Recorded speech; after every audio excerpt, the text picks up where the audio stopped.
Muy buenas tardes a todas y a todos. Es un gusto para mí poder compartir con todos ustedes este espacio. Un agradecimiento especial a la RIEP y a la Red MEBOL por la invitación.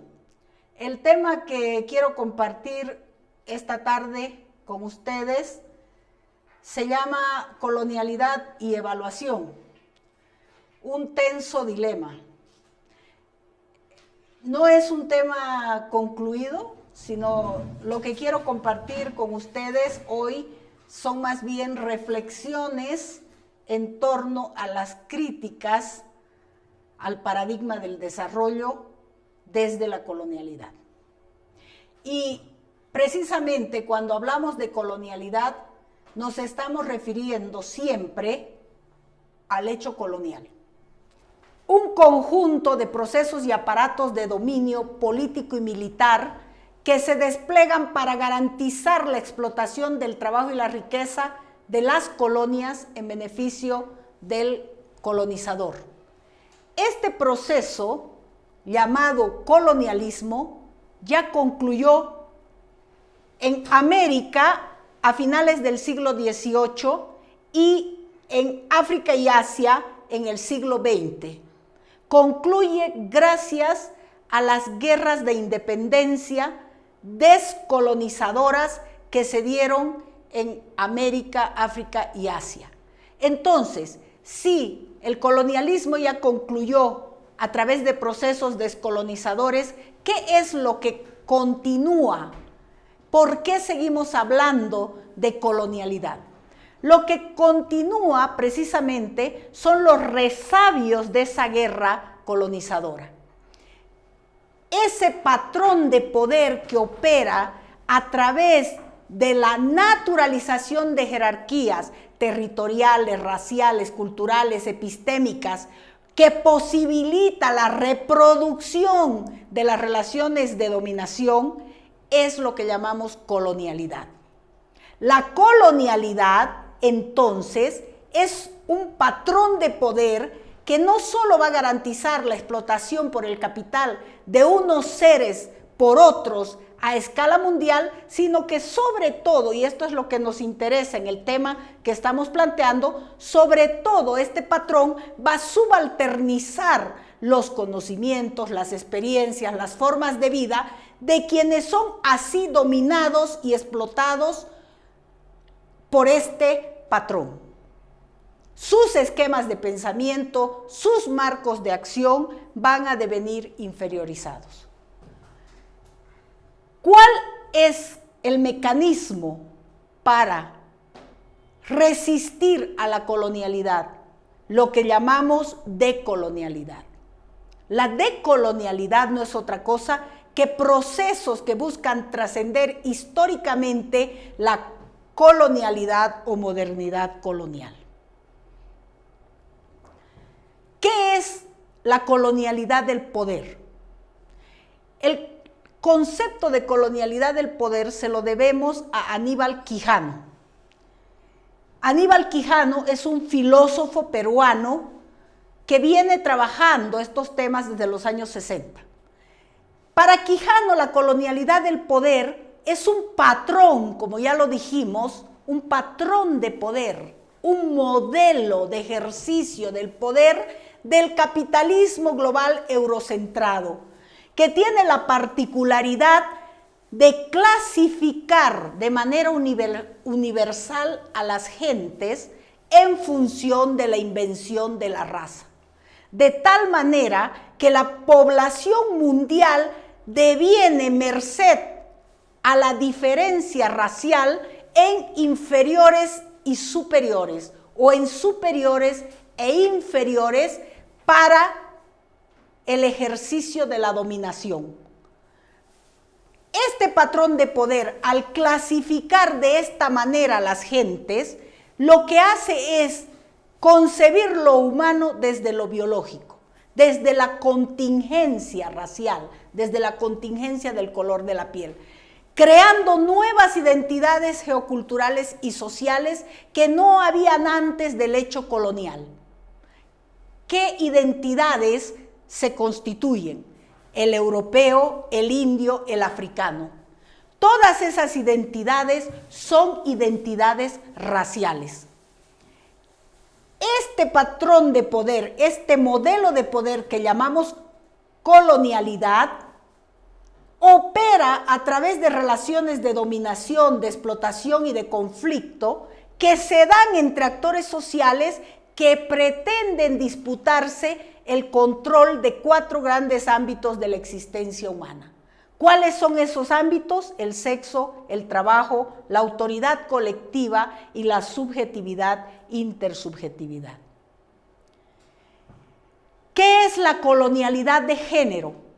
La colonialidad de género es un concepto trabajado por la filósofa argentina nacionalizada estadounidense María Lugones, que trabaja en la Universidad de Binghamton, en la misma universidad en que trabaja la comunidad modernidad-colonialidad.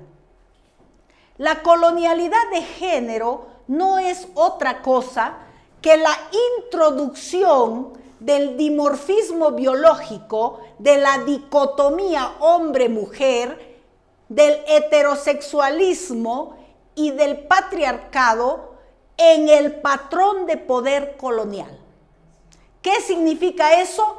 Que la colonialidad de género es constituida y está constituyendo a la colonialidad del poder. Sobre la marca racial se empalma la marca sexogénero-sexual, haciendo de este patrón de poder un patrón que va a dividir la población mundial no solo en superiores e inferiores, sino en razón del género, en humanos y no humanos.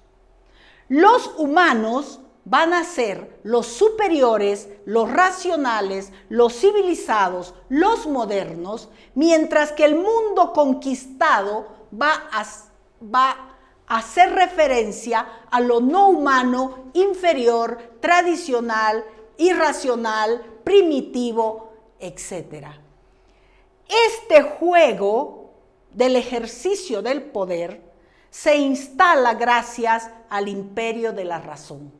El imperio de la razón que caracteriza la modernidad eurocentrada, permitiendo este juego de la razón una fusión de experiencias del colonialismo y la colonialidad con las necesidades del colonialismo emergente. ¿Para qué? Para posibilitar la clasificación, la medición, la cuantificación, la externalización y la objetivación de las gentes y de la naturaleza para el control por parte de las relaciones de poder.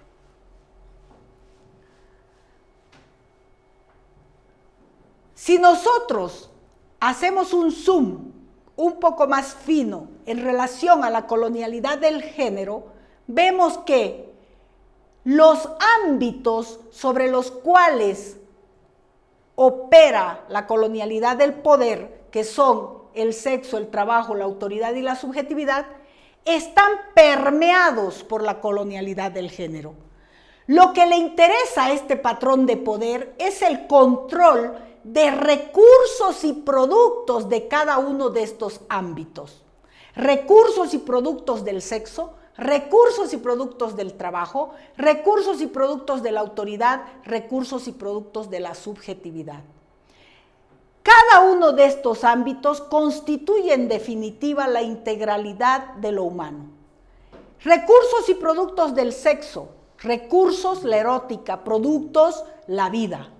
Es el ámbito de lo emocional, de los afectos, de los sentimientos.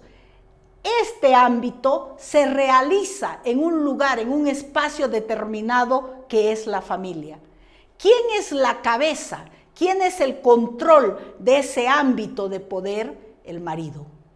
Si vemos en el trabajo es el mundo del cuerpo físico. Los recursos son la fuerza de trabajo. Los productos son la riqueza que ese cuerpo produce.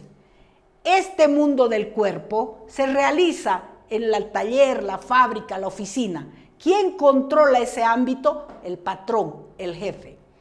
Si vemos en el caso de la autoridad tiene recursos coercitivos y de seducción, pero también tiene productos, el propio ejercicio de poder.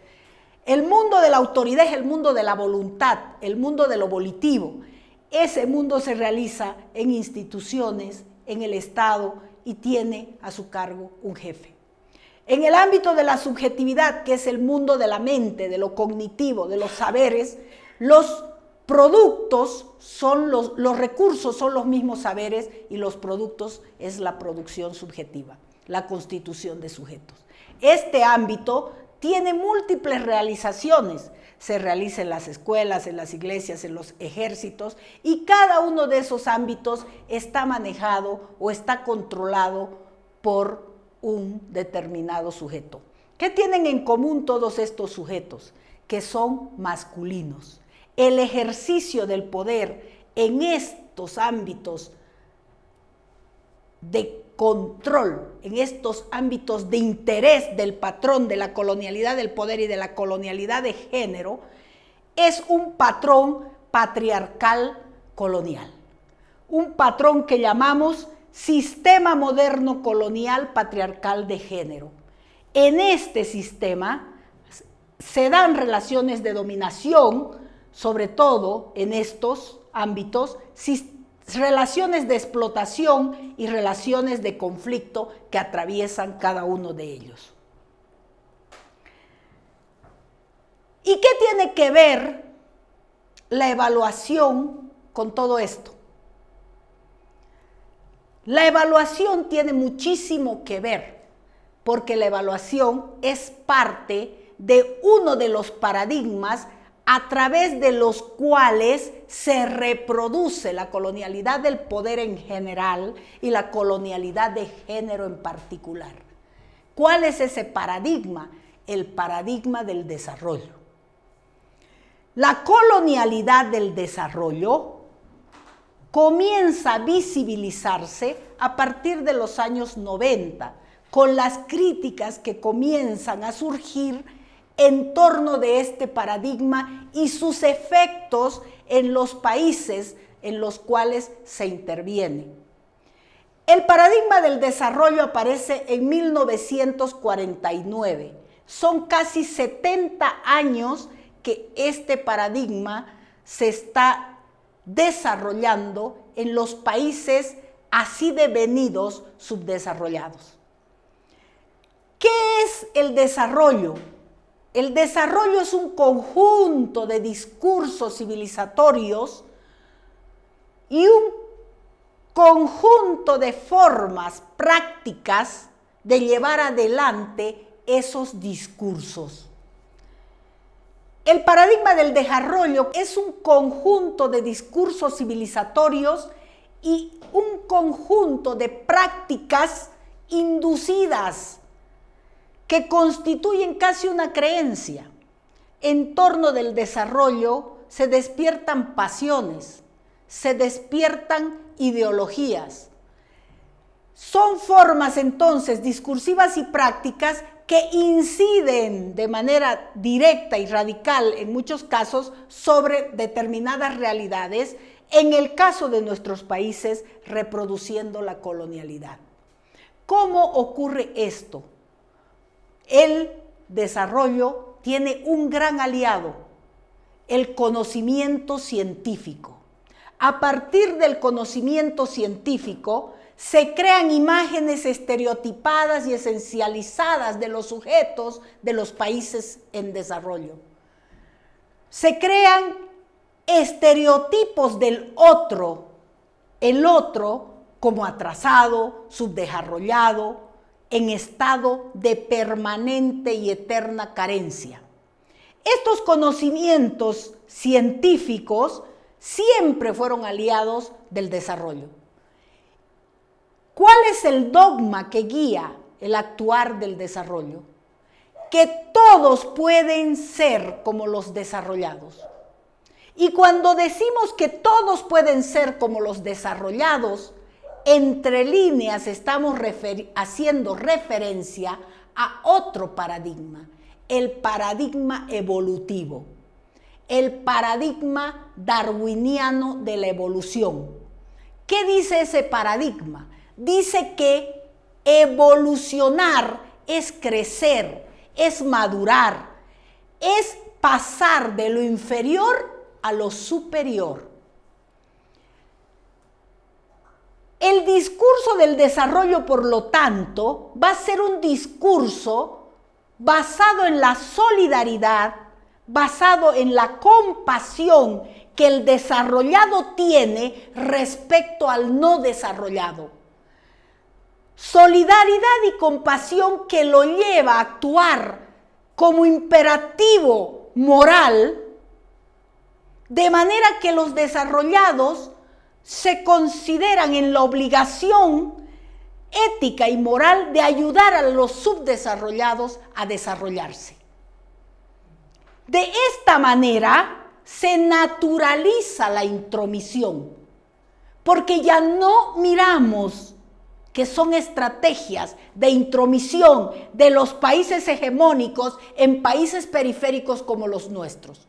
No miramos la realidad de la intromisión, sino que miramos la solidaridad, la compasión, el imperativo moral y ético de la ayuda. La colonialidad del desarrollo, por lo tanto, es ese patrón de dominación que impone el desarrollo como condición sine qua non de la modernidad.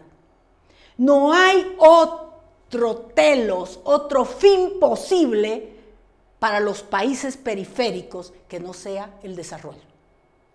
No se puede pensar en otras alternativas. Cuando nosotros vemos este comportamiento, estamos pues frente a la colonialidad del saber del desarrollo, frente a la colonialidad del poder del desarrollo, frente a la colonialidad del ser del desarrollo. ¿Qué significa eso? La colonialidad de los imaginarios simbólicos colectivos que quieren, anhelan desarrollarse en función de los modelos teóricos de intervención y de financiación y evaluación de procesos del tipo acción, reacción, cambio. No hay otra realidad posible en la mente de los que profesan la creencia del desarrollo. Colonialidad del poder. Detrás de estos imaginarios simbólicos colectivos existen relaciones de explotación, existen relaciones de dominación, existen relaciones de conflicto de los aparatos y de las teorías y de los saberes del desarrollo y sus instituciones respecto de los desarrollados.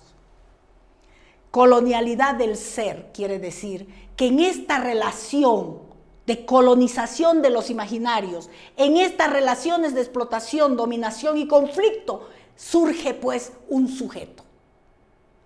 El sujeto de los países periféricos no puede ser otro que un pobre, que un vulnerable, que un sujeto necesitado de ayuda, un sujeto necesitado, dependiente, necesitado de desarrollo.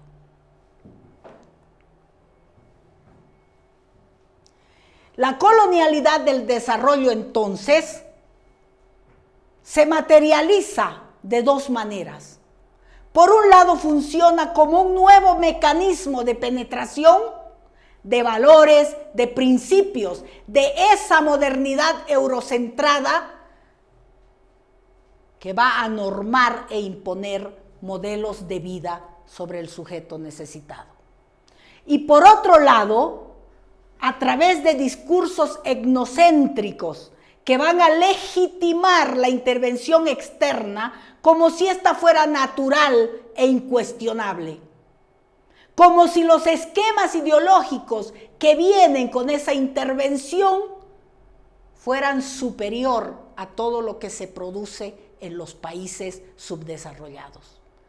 Haciendo que se expropie los discursos, las estrategias, la potencia de los países subdesarrollados y se controle de manera política las decisiones de esos grupos, barnizando esta intervención externa con el discurso del multiculturalismo liberal. Este multiculturalismo no es otra cosa que etnofagia, comerse al otro. El discurso multicultural coopta cualquier potencia, cualquier expresión de nuestras culturas, de nuestros pueblos, la fagocita y la digiere y la escupe sin ningún valor.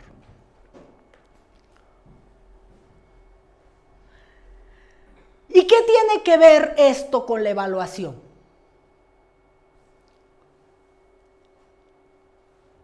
La institucionalización internacional de la desigualdad aparece con el hecho colonial. La diferencia entre unos y otros, la clasificación de unos en superiores, de otros en inferiores, de unos como humanos, de otros como no humanos, como animalidad, aparece con el hecho colonial. Cuando los europeos, que poseían el poder político, económico, militar y científico, invaden los países hoy llamados subdesarrollados e instalan procesos de dominación precisamente basados en esas dicotomías raciales, superior-inferior, y sexogéneros sexuales, humano-no humano, generando humanos civilizados versus humanos bárbaros. El hecho colonial empieza una primera clasificación de la población mundial basada en la pureza de la sangre. La pureza de la sangre hacía referencia al color de la piel, a la raza. Esta primera teoría, para clasificar la población del mundo basada en estas dicotomías, cambia en el siglo XIX. Y ya no se va a hablar de la pureza de la sangre, sino de la teoría de Darwin, la teoría de la evolución. Una teoría que parte de que la vida ha evolucionado de un antepasado común, pero que solo en ese camino de evolución han sobrevivido los más aptos. ¿En base a qué llega a dar, a qué formas de análisis de la realidad llega Darwin a estas conclusiones? En base a la observación de la naturaleza biológica de los seres vivos. En 1820-1903, Herbert Spencer va a extrapolar la teoría de Darwin al mundo social. Es lo que se denomina el darwinismo social, es decir, aplicar la teoría evolutiva de los seres vivos, de la naturaleza, a las sociedades humanas. En base o centrados en las conclusiones del darwinismo social, se va a llegar a la conclusión científica de que la desigualdad social es natural e inevitable. Como es natural e inevitable que desaparezcan los menos aptos.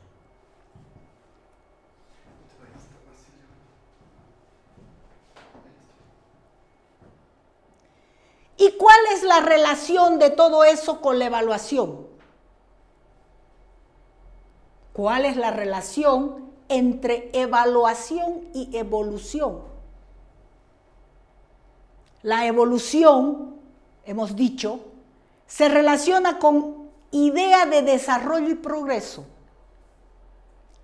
La vida evoluciona de un estado a otro de manera unidireccional lineal.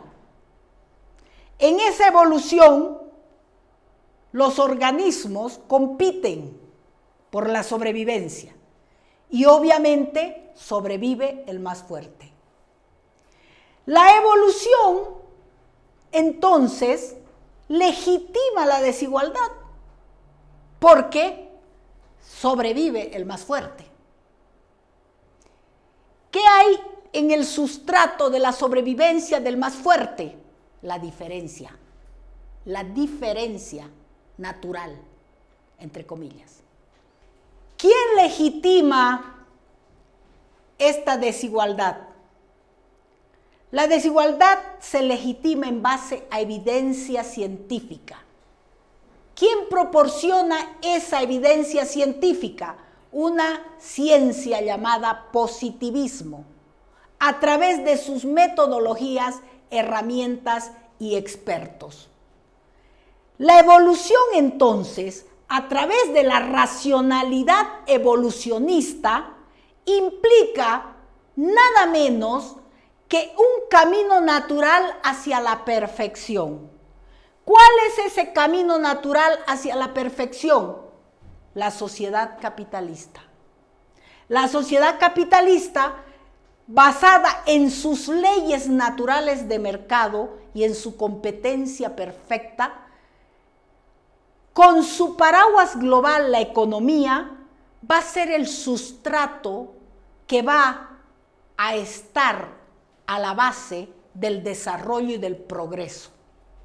Y que va a generar, en función del desarrollo económico de las sociedades, la dicotomía desarrollados-subdesarrollados.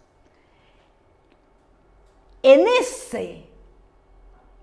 ese camino hacia la perfección, van a ser los desarrollados los que a través de un sentido de filantropía, de humanidad, de solidaridad, van a generar teorías y recetas para los atrasados, los subdesarrollados, para que ellos puedan encontrar el camino hacia la perfección capitalista.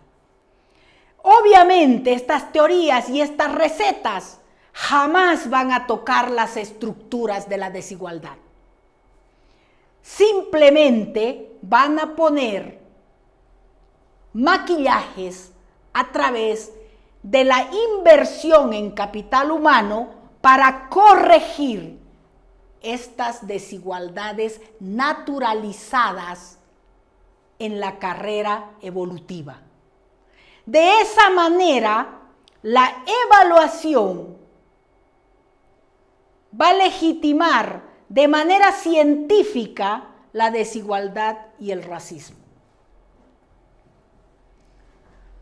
Pero no solamente por eso decimos que la evaluación legitima las desigualdades y el racismo, sino que intrínsecamente al desarrollo de la evaluación como técnica basada en la confesión, intrínsecamente a su desarrollo genealógico, a su procedencia, la evaluación viene permeada por la evolución.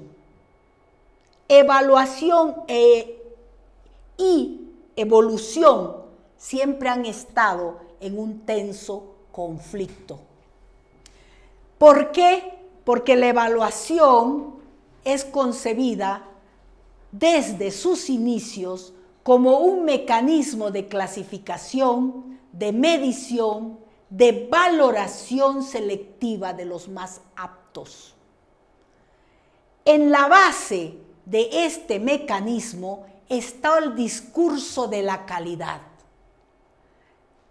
que va a determinar si un sujeto, un contexto, una sociedad ha avanzado o no hacia el desarrollo o progreso deseado en función de parámetros obviamente unilaterales y arbitrarios.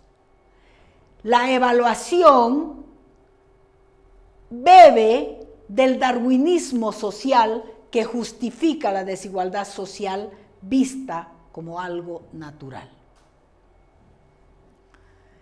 En sus inicios, la evaluación como técnica de clasificación y medición justificó la superioridad racial del blanco y genérica del masculino femenino humano civilizado respecto del inferior racial, el negro, la negra, el indio, la india, y genérica macho-hembra del no humano incivilizado, animal, bárbaro, salvaje, primitivo, caníbal. Justificó el imperio de la razón sobre el dominio de lo que devino en razón del hecho colonial naturaleza. Esta primera forma de utilización de la evaluación como técnica clasificatoria y de medición fue física. Se evaluaba el color de la piel, la raza, el sexo, el género, la sexualidad de los cuerpos conquistados. Se ponía énfasis en los factores biológicos para justificar esta superioridad del conquistador respecto del conquistado. La evaluación, aliada del positivismo científico, generó una serie de métodos y técnicas similares a las de las ciencias físico-naturales, como la craneometría, la antropometría, para diseñar parámetros que permitan, en función del parámetro del hombre ideal, blanco, racional, humano, civilizado, que permitan concluir que lo blanco era más que lo negro o que lo indio. Con la craneometría se medía el peso del cerebro y se hicieron en el siglo XIX-XX muchos estudios de medición de masa cerebral. La antropometría iba más allá. Ya no solamente era suficiente medir o pesar la masa cerebral, sino que había que medir todo el cuerpo del conquistado. En el siglo XX se hicieron en Bolivia muchísimos estudios de ese tipo y se concluyó que evidentemente el blanco era en todo sentido superior al indio y superior al negro. Se concluyó además que no solo era el blanco superior a todos, sino que el criollo era superior al mestizo y el mestizo superior al indio, por lo que muchas políticas en Bolivia aconsejaron la cholificación como una forma de desarrollo y progreso. Lo mismo se hizo en Perú con la misión belga. Pero no era suficiente medir los cerebros, ni era suficiente medir el cuerpo para justificar la superioridad del conquistador. La evaluación dio un paso adelante, creando técnicas psicométricas de intervención, ya no del cuerpo, sino de las facultades humanas. Lo que se quería intervenir era la mente, el desarrollo psicológico de las gentes. Y para ello se crearon test de coeficiente intelectual que dieran cuenta de la inteligencia humana del inferior. En base a este uso de la evaluación, con sus evidencias científicas, se crearon políticas de control de la natalidad para evitar que el inferior y su descendencia puedan cundir en los países subdesarrollados. porque los resultados de estas mediciones de la mente daban como consecuencia que no solamente el conquistado era físicamente inferior, sino que también lo era mentalmente inferior. En Bolivia, en 1940, se crea el Departamento de Medidas y Eficiencia Escolar para medir la capacidad mental, para clasificar a los niños en fuertes, medios y débiles, y sobre todo para decidir una educación diferenciada. Estas medidas que se aplicaron a nivel de educación sirvieron para concluir que las actitudes personales de los inferiores eran actitudes de fracaso. Posteriormente, la evaluación ya no solamente le interesa medir de manera física los cuerpos, ni tampoco le interesa intervenir las mentes. La evaluación mira hacia el contexto del sujeto, porque entiende que es ese contexto, ese entorno, el que influye sobre los aprendizajes de los sujetos. Y por lo tanto, la evaluación se centra en la familia, en la cultura, como nuevos factores asociativos a los logros cognitivos del sujeto.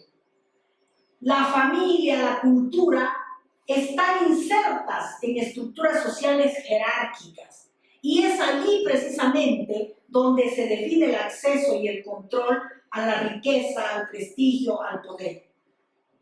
Va a depender del nivel socioeconómico y cultural de las familias el que el sujeto pueda incorporarse o no en las posibilidades, en las oportunidades que el sistema les ofrezca. Para poder evaluar este procedimiento, se crean índices de contexto, conjuntos de variables e indicadores con sofisticadas fórmulas estadísticas para medir no solo el proceso, sino sobre todo los resultados de ese proceso en base a estándares, por supuesto, arbitrarios. En Bolivia tenemos en el área educativa muchos ejemplos de cómo ha funcionado este uso de la evaluación y los resultados catastróficos y profundamente coloniales que ello ha tenido. Por ejemplo, en 1990 se crea el Laboratorio Latinoamericano de Evaluación de la Calidad Educativa, que se aplica a la Ley de Reforma Educativa del CIMECAL, que es el Sistema de Medición de la Calidad Educativa. Y, por ejemplo, uno de los resultados de esas mediciones a nivel de conclusión es que aquellos niños que tienen madres con bajo nivel escolar son niños en riesgo. O esta otra conclusión, que aquellos niños que viven en hogares donde se habla la lengua materna son niños en riesgo. Estas dos conclusiones, por supuesto que nos muestran el racismo y la discriminación que está detrás de las conclusiones evaluativas. Sin embargo, estas conclusiones han dado pie a políticas públicas en las cuales las familias, las culturas y pueblos enteros han sido reducidos a poblaciones vulnerables, donde no se ve otra cosa que no sean pobres, indígenas, marginales. generando de esta manera, a partir de estas conclusiones científicas de la evaluación, una serie de segmentación del sujeto ad infinitum. Por ejemplo, en el caso de lo indígena, se lo divide en urbanos, en rurales, y se lo subdivide como si los urbanos fueran potencialmente criminales, desempleados y migrantes. Lo que vemos nosotros con los resultados de las evaluaciones es precisamente la reproducción de la colonialidad del poder. Y en base a estas conclusiones y a estas medidas, se generan medidas compensatorias del aprendizaje. Medidas compensatorias y, oh sorpresa, ¿cuál va a ser esa política? Una educación diferenciada, una guetización, una discriminación de los niños en riesgo versus niños que no están en riesgo, perpetuando de esa manera la ilusión de la igualdad de oportunidades. La igualdad de oportunidades en el desarrollo no es otra cosa que la oportunidad que los individuos tienen de aprender. ¿Pero aprender qué? Aprender los conocimientos útiles, las habilidades de raciocinio, las destrezas y los valores de Occidente. ¿Para qué? Para que puedan tener en su subjetividad un desarrollo macro y un desarrollo microeconómico que les permita ascenso social, renta individual para la mayor acumulación del capital. La oportunidad en el desarrollo no es otra cosa entonces que invertir recursos económicos por parte del imperio en educación de calidad para el logro de aprendizajes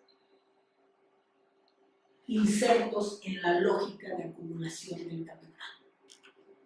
¿Quién se va a encargar de verificar que se cumpla el objetivo de la inversión en el sujeto? La evaluación.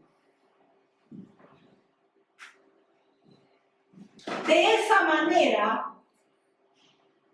la institución educativa funciona como una empresa de servicios, donde la educación es un bien de producción como cualquier otro, donde el individuo es parte del capital, donde invertir recursos económicos para la calidad del logro de los aprendizajes no tiene otro fin que la acumulación capitalista. La evaluación, entonces, tiene que ver con cuánto produce esta empresa. Y para ello necesita enfatizar en niveles aceptables de logro de aprendizajes. La pregunta que nosotros podríamos hacer acá es, ¿pero quién diseña y maneja los estándares de la evaluación? Por supuesto, lo hemos dicho a lo largo de toda esta presentación, estos estándares son arbitrarios.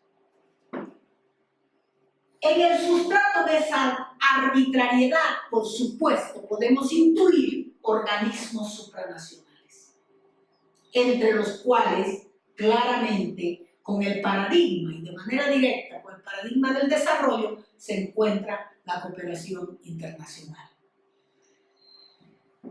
Estos organismos supranacionales no tienen otro interés que evaluar la administración y la gestión de esa inversión que han hecho